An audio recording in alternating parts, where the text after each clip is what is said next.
हरे कृष्णा, राधे राधे। आप सभी का मेरे चैनल पे स्वागत है।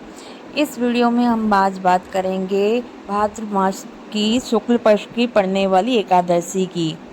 इस एकादशी को परिवर्तनी एकादशी क्यों कहा जाता है, इसके क्या नियम हैं, कैसा करना चाहिए, आज इस और किस समय करना चाहिए, इस वीडियो में हम जानेंगे।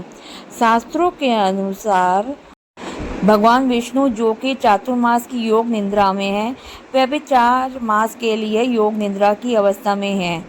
और इस चातुर्मास के दिनों में आज के ही दिन भगवान विष्णु योग निद्रा की अवस्था में करवट बदलते हैं, इसलिए इसे परिवर्तनी एकादशी कहा जाता है। परिवर्तनी एकादशी को और कई नाम से भी जाना जाता है, जैसे जलजुनी एकादशी, पद्मा एकादशी।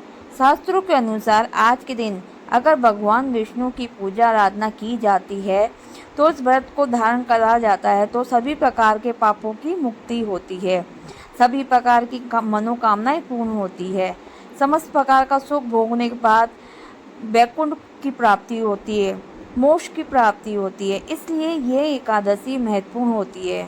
अगर आप इस व्रत को करते हैं तो अत्यंत श्रेष्ठ है, लेकिन अगर किसी कारणवश व्रत नहीं कर पाते तो आज के दिन विधि विधान से भगवान श्री हरि की पूजा अर्चना करते हैं तो उन्हें व्रत के समान पुण्य फल प्राप्त होता है।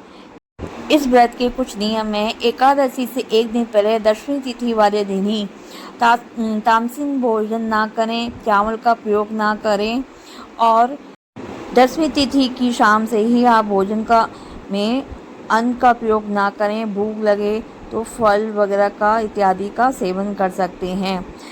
अब किस समय पूजा करनी चाहिए, क्या मुहूर्त है, इसको भी हम इस वीडियो के माध्यम में जानेंगे। तो देखिए, परिवर्तनी एकादशी की तिथि प्रारंभ हो रही है 3 सितंबर 2025 को सुबह 3:53 पे, और एकादशी तिथि का समापन हो रहा है 4 सितंबर को सुबह 4:21 पर। तो एकादशी का व्रत हम कब धारण करेंगे? देखिए, सूर्योदय के कालीन एकादशी तिथि 3 सितंबर को मिल रही है, इसलिए 3 सितंबर को हम एकादशी व्रत का धारण करेंगे।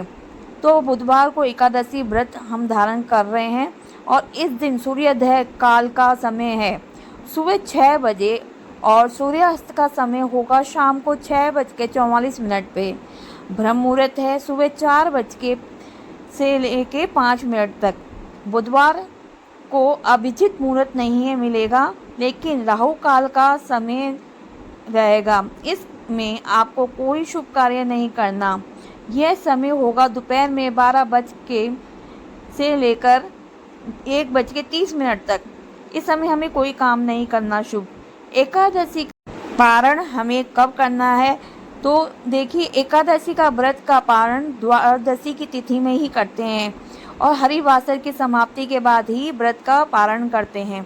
तो द्वादशी तिथि 4 सितंबर को प्रारंभ हो रही है सुबह 4:21 पे, और द्वादशी तिथि का समापन हो रहा है 5 सितंबर को सुबह 4:08 पे। हरिवासर की समाप्ति का समय है 4 सितंबर को गुरुवार के दिन सुबह 10:18 पे। 10:19 से 11 बजे तक के बीच में हम व्रत का पारण कर सकते हैं। किसी कारणवश अगर हम इस समय में व्रत का पारण नहीं कर पाते तो फिर हम दोपहर में 1:36 से शाम को 4:60 पे इस व्रत का पारण कर सकते हैं। अगर आपको ये वीडियो पसंद आए तो लाइक और शेयर करना ना भूलें। बेल आइकन को ज़रूर प्रेस करें और मेरे चैनल को सब्सक्राइब करें, और कमेंट में ओम भगवते वासुदेवाय या जय श्री कृष्ण अवश्य लिखें। धन्यवाद।